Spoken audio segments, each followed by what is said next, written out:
Hello दोस्तों। Welcome to my channel.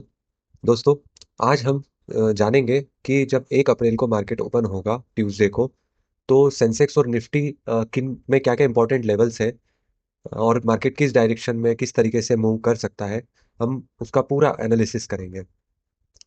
तो दोस्तों, अभी तक अगर आपने मेरे चैनल को सब्सक्राइब नहीं किया हो तो प्लीज़ चैनल को सब्सक्राइब करें, और अगर मेरे वीडियो आपको पसंद आते हैं तो प्लीज़ उनको लाइक करें। तो चलिए हम स्टार्ट करते हैं। मैंने सेंसेक्स का डेली टाइम फ्रेम का चार्ट ओपन करके रखा हुआ है और इसमें कुछ लेवल्स मैंने ड्रॉ किए हुए हैं। आप अभी देख रहे हैं कि मैंने ये एक रेजिस्टेंस यहाँ पे ड्रॉ कर रखा है, एक रेंज है पूरे रेजिस्टेंस की, और एक ये सपोर्ट की रेंज है। और आप देख रहे हैं कि मार्केट बिल्कुल इसके सेंटर में है। तो दोस्तों, ये नॉर्मली क्या है कि अभी इसकी 1 तारीख की एक्सपायरी है। तो क्या होता है कि मार्केट नॉर्मली जो होता है वो इस तरीके से बीच में ही रहता है। जब जब भी एक्सपायरी रहती है तो आप देखेंगे कि मार्केट किसी रेजिस्टेंस और सपोर्ट के बिल्कुल बीच में रहेगा। तो यहाँ पर भी इसी तरीके से अभी बिल्कुल बीच में है। तो ये एक इम्पॉर्टेंट लेवल है हमारा, 77,480 से लेके 77,510 का। तो इसमें ये पॉसिबिलिटीज है कि मार्केट अगर इस लेवल से ऊपर की तरफ जाता है तो इस रेजिस्टेंस तक आ सकता है, और अगर नीचे तक जाता है तो इस सपोर्ट तक आ सकता है। तो हम एक बार डिस्कस कर लेते हैं रेजिस्टेंस लेवल्स क्या है। ये रेजिस्टेंस है आपका 79,458 से लेके 79,682 तक का। तो ये ऊपर रेजिस्टेंस अगर मार्केट गया तो यहाँ पे जा सकता है। और अगर सपोर्ट है तो सपोर्ट जो दिख रहा है वो अभी हमको इनिशियली 75,800 से लेके तो 75,634। तो ये अभी सपोर्ट है। तो मैंने जो अभी अभी तक एनालिसिस किया है, मुझे ये लग रहा है कि मार्केट यहाँ से ऊपर की तरफ जा सकता है। उसके पीछे रीजन है कि मार्केट ने वी शेप रिकवरी ली है। वी शेप रिकवरी लेने के बाद एक पुल बैक, अभी तक इसमें एक भी अच्छा खासा पुल बैक नहीं था। अभी मार्केट ने एक अच्छा पुल बैक दिया है यहाँ पे। और एक ये लेवल जो मैंने आपको अभी बताया 77,510 से लेके 77,480 का, ये भी एक इम्पॉर्टेंट सपोर्ट, मतलब एक इम्पॉर्टेंट रेजिस्टेंस लेवल था जो कि ब्रेक होके अभी ये एज अ सपोर्ट काम करेगा, क्योंकि जब भी कोई रेजिस्टेंस ब्रेक होता है तो वो सपोर्ट में कन्वर्ट हो जाता है। तो यहाँ पे ये अभी आप देख रहे हैं तो ये एक प्रॉपर, मुझे लग रहा है कि एक प्रॉपर सपोर्ट का वर्क कर सकता है। अगर नहीं करता है और ये सब फिर से यहाँ से ये रिजेक्शन लेके और नीचे की तरफ आता है, तो फिर हम इन लेवल्स के आसपास कहीं देख सकते हैं इसको कि ये यहाँ पर दिखेगा। बट इनिशियली मुझे यहाँ पर अभी जो दिख रहा है यहाँ से कि ये सपोर्ट ले रहा है। और सपोर्ट अगर ले रहा है तो इसकी पॉसिबिलिटीज ये बन रही है कि ये यहाँ से कुछ इस तरीके से इस लेवल तक जा सकता है। चलिए ठीक है, ये तो एक चीज़ हो गई। अब दूसरी चीज़ जो है कि मान लीजिए कि ये यहाँ से ऊपर नहीं जाता है और ये नीचे आ जाता है।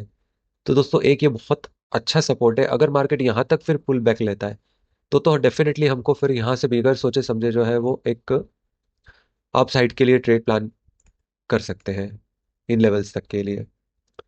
ये मतलब बहुत अच्छा, अगर यहाँ पे मार्केट आता है तो मेरे हिसाब से यह इससे अच्छी अपॉर्चुनिटी यहाँ पे बाइंग के लिए तो बिल्कुल मतलब हो ही नहीं सकती। बहुत अच्छी अपॉर्चुनिटी है यहाँ पे, क्योंकि मार्केट इतना ऊपर जाके उसने प्रॉपर पुल बैक लिया फिर देन वो ऊपर जाओ।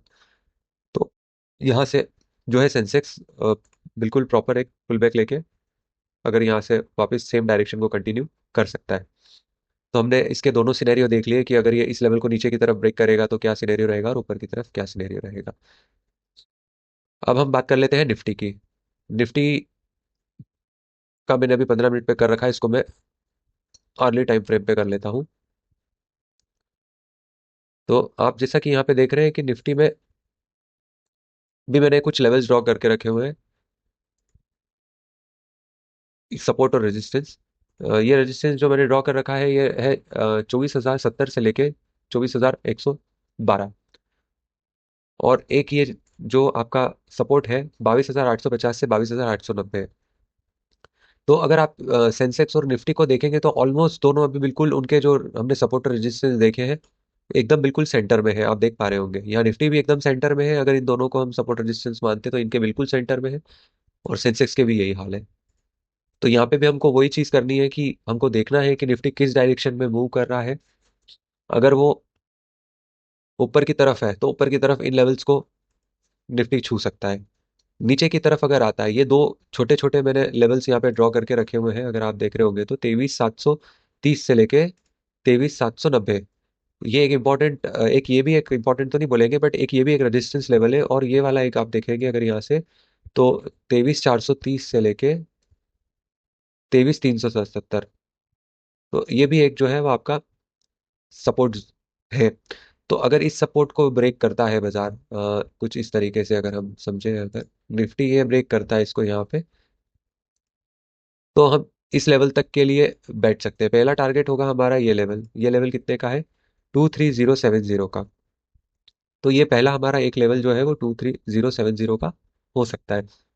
उसके बाद भी अगर ये नीचे आता है तो फिर ये लास्ट है 22850 से लेके 22890।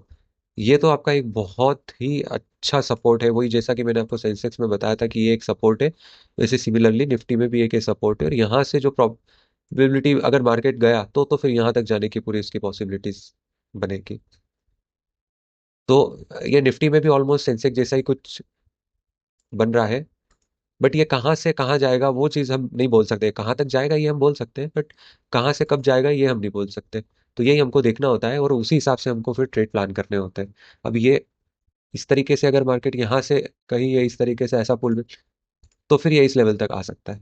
यहाँ पे आपको पॉइंट्स कम मिलेंगे कंपेरेटिवली अगर यहाँ से आप कंपेयर करें तो, पर ये एक इंपॉर्टेंट रेजिस्टेंस लेवल है। तो यहाँ तक बाजार आपको नेक्स्ट वीक में दिख सकता है। मैं थोड़ा सा बुलिश हूँ अभी, बुलिश इसलिए भी हूँ कि जिस तरीके की बाइंग यहाँ से अगर आप देख रहे हैं कि आई है, तो वो काफ़ी स्ट्रांग बाइंग है। तो उस हिसाब से अगर देखें तो ये यहाँ तक भी आने वाले 2 से 3 जो ट्रेडिंग वीक डेज हैं उनमें आपको यहाँ पे देखने को मिल सकता है। तो ये हम लोगों ने इसका एनालिसिस कर लिया है। आई होप आपको ये वीडियो पसंद आया होगा। कुछ अगर डाउट है आपको तो आप कमेंट में मेंशन करके पूछ सकते हैं। मैं जैसा भी अवेलेबिलिटी के हिसाब से मैं आपको बिल्कुल रिप्लाई करूंगा उसका। ओके, थैंक यू दोस्तों।